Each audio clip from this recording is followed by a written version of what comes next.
Penderitaan Jokowi dalam kodrat dosa partai penguasa.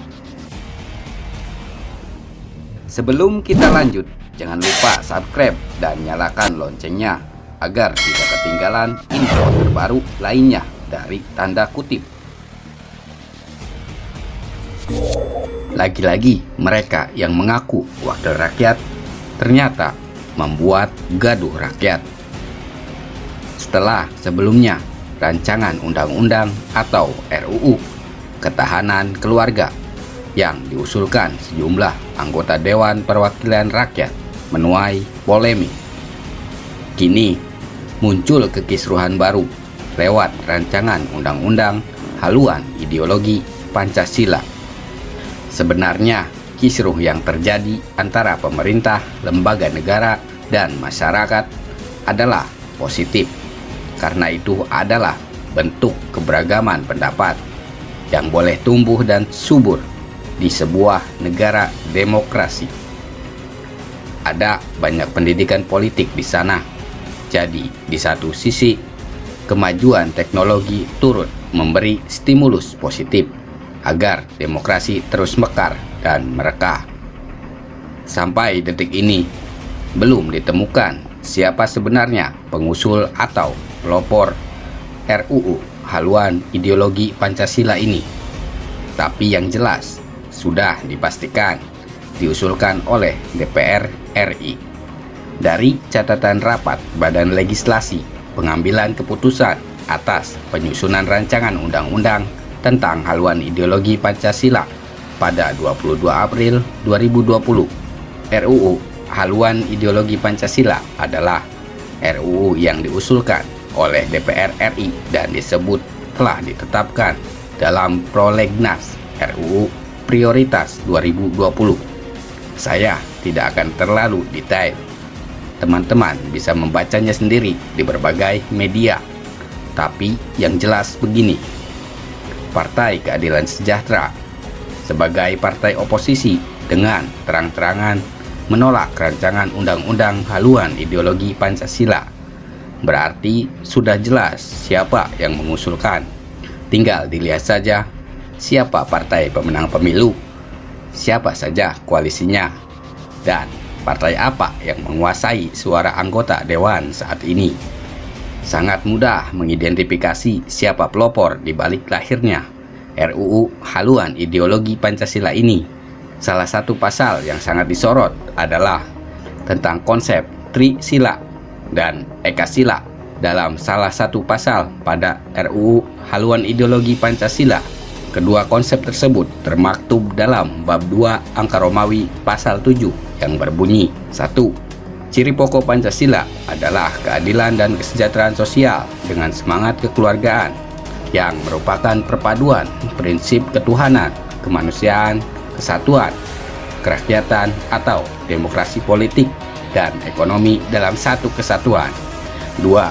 Ciri pokok Pancasila berupa Trisila, yaitu sosio-nasionalisme, sosio-demokrasi, serta ketuhanan yang berkebudayaan. 3. Trisila sebagaimana dimaksud pada ayat 2 terkristalisasi dalam Ekasila, yaitu gotong royong. Di antara pihak yang menyoroti dua konsep tersebut adalah Sekretaris Jenderal Majelis Ulama Indonesia (MUI) Anwar Abbas. Menurut Anwar, memeras Pancasila menjadi Trisila dan Ekasila merupakan bentuk pengkhianatan terhadap bangsa dan negara. Konsep Trisila dan Ekasila dalam satu pasal pada RUU haluan ideologi Pancasila, konsep Trisila dan Ekasila dalam salah satu pasal pada rancangan undang-undang haluan ideologi Pancasila. Sekedar informasi, Trisila itu 3 ideologi: perketuhanan, kemanusiaan, dan keadilan. Sedangkan Ekasila itu punya arti gotong royong. Sebenarnya tidak salah merancang RUU haluan ideologi Pancasila jika ditilik dari isinya, karena istilah Trisila dan Ekasila juga pernah muncul dalam gagasan Soekarno. Silahkan lihat tulisan ini untuk lebih detailnya. Soekarno, Trisila, dan Pancasila. Tapi ada beberapa kesalahan yang dilakukan DPR dan partai penguasa dalam hal ini. Pertama, mereka selalu merasa paling Pancasila, lawan politiknya dianggap tidak Pancasila dan penganut paham radikal. Memang ada beberapa kelompok yang punya paham demikian dan punya niat jelek pada negara ini, tapi kan tidak semua. Kedua, DPR dan partai penguasa tidak tahu diri karena merasa berhak mengutak-atik Pancasila. Ketiga, DPR dan partai penguasa tidak punya sensitivitas dan benar-benar kurang kerjaan. Karena faktanya RUU haluan ideologi Pancasila sama sekali tak ada urgensinya.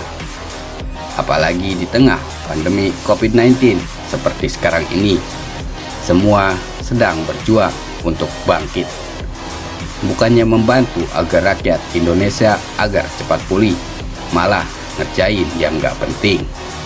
Bisa gak sih jangan terus ngegoreng isu ideologi dan agama? Dalam TAP MPR nomor 1 angka Romawi garis miring MPR garis miring 2003 sudah ada 45 butir penjabaran tiap sila. Dari 45 butir itu memang sudah berapa yang sanggup kita jalankan? Coba berapa?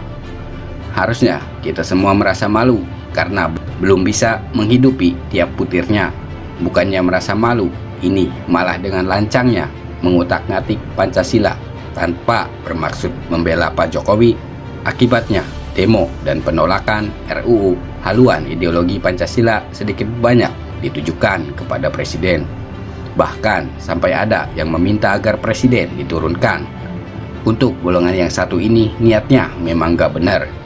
Tapi berhubung partai penguasa adalah pengusung Jokowi sebagai Presiden, maka sedikit banyak polemik rancangan undang-undang haluan ideologi Pancasila ini turut membuat masalah baru bagi sang Presiden.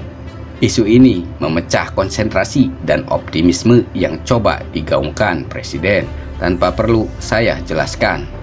Terlihat bagaimana mereka yang mengaku paling Pancasila ternyata juga paling banyak korupsinya. Jadi sudahilah pembahasan yang melelahkan masyarakat seperti ini.